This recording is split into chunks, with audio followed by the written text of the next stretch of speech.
Logo, Coach Mav, lumabas na sa laban na to. Grabe, ang layo ng bitaw na yon. Tumatalon mga kalaban sa mga hesi niya. Nag-init sa tres, hindi mapigilan. At pinagsabay ang paglilinis at ang paglalaro. Naglinis ng court, sabay tumira dun sa tres. Maya-maya lang, anong klaseng tira to? Bigla ba naman tumira ng ganun? Ika, parang bumalik sa pagka 17 years old to ah. Umaatake, tapos kumakakaliwa pa. Isang masayang umaga na naman at dito nga kakatapos lang namin mag-fellowship. Patuloy na pasasalamat sa Panginoon sa bagong umaga na binibigay niya sa atin. Alam nyo guys, dati akala ko baduy ito. Bible study, ano yun? Pero ngayon, baduy pala lahat ng bagay na nasa labas ng salita ng Diyos. Dahil ngayon natagpuan ko na ang katotohanan kung bakit niya tayo nilagay dito. And I praise the Lord dahil hindi niya ako sinukuan. Oo nga pala guys, matatapos na itong Toy Story collection natin. Mafi-face out na at naka-order ka na ba? Kung hindi pa ay pwede kang humabol. I-click mo lang yung link sa comment section. At lahat po ng kikitain nito ay gagamitin natin for the mission. Kaya sa pagbili nyo po ay makakatulong na kayo. Kaya ano pa pong hinihintay nyo? Get your Toy Story collection now.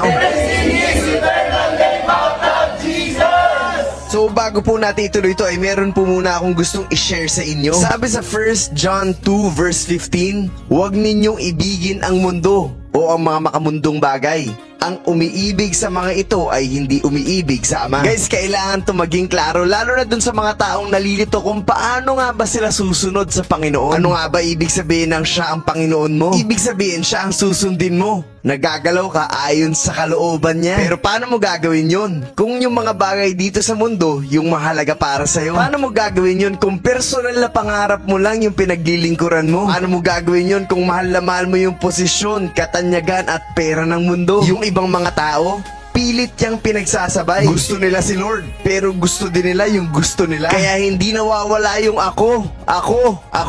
Paano ako? Guys, mahirap yun. Talagang hindi natin masusunod ang Panginoon kapag gano'n. Kaya nga kapag sumunod ka sa Kanya, talagang tatalikuran mo yung pangarap mo. Tatalikuran mo yung mundo. Tatalikuran mo yung mga bagay na dating ginugusto mo. Hindi masama ang kayamanan. Kung yung kayamanan na yun ay nasasakop sa kalooban ng Diyos. Kung siya naman ang mismong nagbigay nun at nagagamit yun para sa kaharian niya. Pero kung ginugusto mo yun dahil yun yung personal na pangarap mo, yun ang delikado at mag-iingat ka. Dahil baka akala mo si Lord pa rin ang pinagsisilbihan mo at sana po ay malinaw at naiintindihan niyo po talaga ang mensahe ng video na to. Punta na tayo dito sa game kung saan grabe yung ginawa na itong si Coach Mav. Akalain mo yun, meron ka pa palang ganun. Pero bago ang lahat sa mga gusto mag-invite sa amin sa isang Die Series, i-message nyo to number na to. Dahil malay nyo dyan na kami dumaya sa susunod. Kaya na pang hinihintay nyo, reserve your slots now. Pag peke nga niya dito, lumipad na agad yung kalaban. Syempre, siya na rin yung titira yan, baka sakaling pumasok. Hinii yung bola. Aba, hindi na bumaba. Itinira na doon sa may logo, last ng loob. Dito pumeke na naman, tapos pumasok doon sa loob, floater lang, napakasimple. At ginawa na naman niya yung favorite move niya dito, pag hissing at tumalon yung kalaban, tapos isang napakasimpleng alley papunta kay Sean.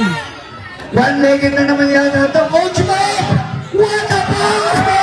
Napakahilig pumeke ng tao na to, tapos the drive, tapos pasa doon sa gitna, libre-libre. Uy, shoot mo para assist, yun. Nakuha na naman ni Coach Mav yung bola dito, advance pass pupunta kay Sean. Pag nakabuelo na ng ganyan, ilista mo na yan, sure ball na yan. Rebound tapos naipasa sa akin, pagpasa sa akin, wala nang dribble, advance pass ulit. Ang bilis talaga ni Sean Boba, no? Kumarang ka pa sa dunk. Syempre, kanina pa ako pumapasa, syempre ako naman yung titira ngayon. Palitan lang. At eto malupit, eto yung gusto mong basketball, pero gusto mo rin ng kaayusan, kalinisan. Kaya habang naglalaro ay naglilinis ka din.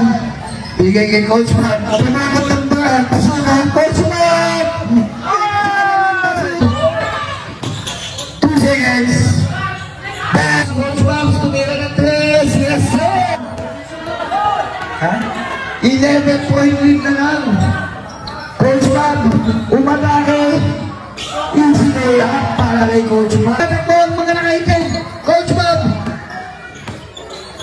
Tumira ng 3. Yes, sir! Clutch! Balikan na agawan ni Coach Mike! Coach Mike! Tumira ng 3.